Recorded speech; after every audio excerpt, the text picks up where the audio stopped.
Welcome back. So there are concerns that the Gauteng province is on a downward spiral. One governance expert says the city of Johannesburg is in the worst state it has been in its entire history. This comes as President Cyril Ramaphosa and his cabinet are set to visit Gauteng on Thursday to get a picture of what's happening in the economic hub of the country.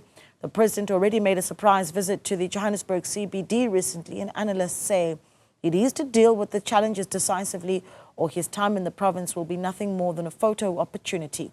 Newzroom Afrika's Juniour Khumalo takes a look at some of the strategic development priorities that the province will outline to get the president's attention. Gauteng Premier Panyaza Lesufi has warned that no matter what his administration says or does, its efforts will be meaningless if it fails to address the challenges facing the province. These include water shortages, infrastructure issues, non-functional traffic lights, potholes, lawlessness, and the rapid growth of informal settlements, among others.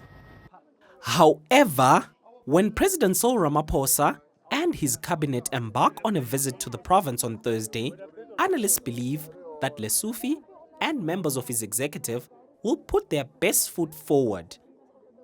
New schools are in the pipeline for Gauteng as the government seeks to keep up with demand. The number of pupils enrolled in schools skyrocketed from 1.9 million in 2014 to over 2.2 million by 2023. Governance experts believe that Ramaphosa's visit needs to make a difference. They could even gone a different route if you look at how the presidency has intervened in eThekwini municipality, where you've seen direct intervention to stabilize the city. So the argument would be, look, I think the city of Joburg is in a worse position than it's ever been in its history. So why not go for such an intervention? So while I think it is welcome, I think if there's nothing substantive, then we should just simply treat this as a photo opportunity. We have actually not seen any meaningful and an intervention that actually gives us the results we are looking for.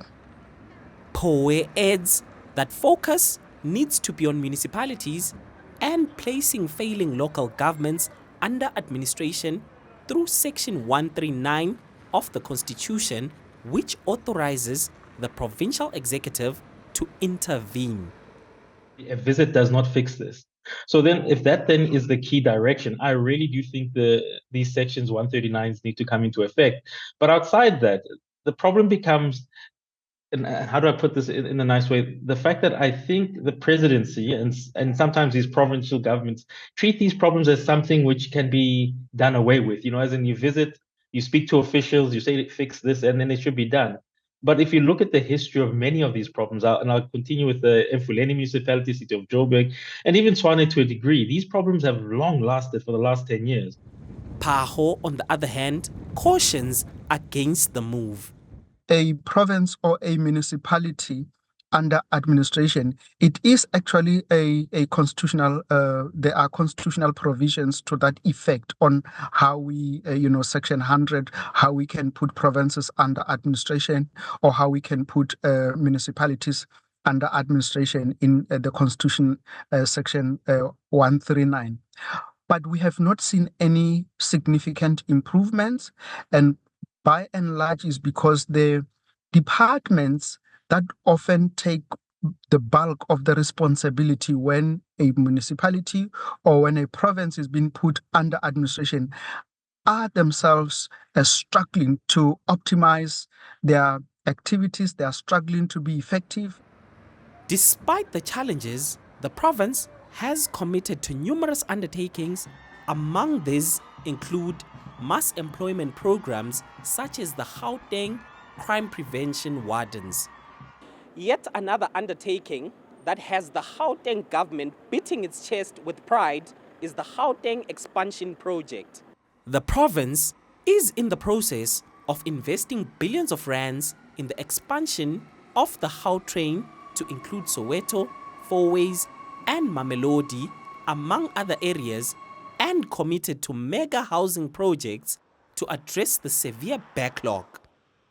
Thursday and Friday's engagements will, according to the presidency, be an opportunity for the national, provincial, and local governments to align.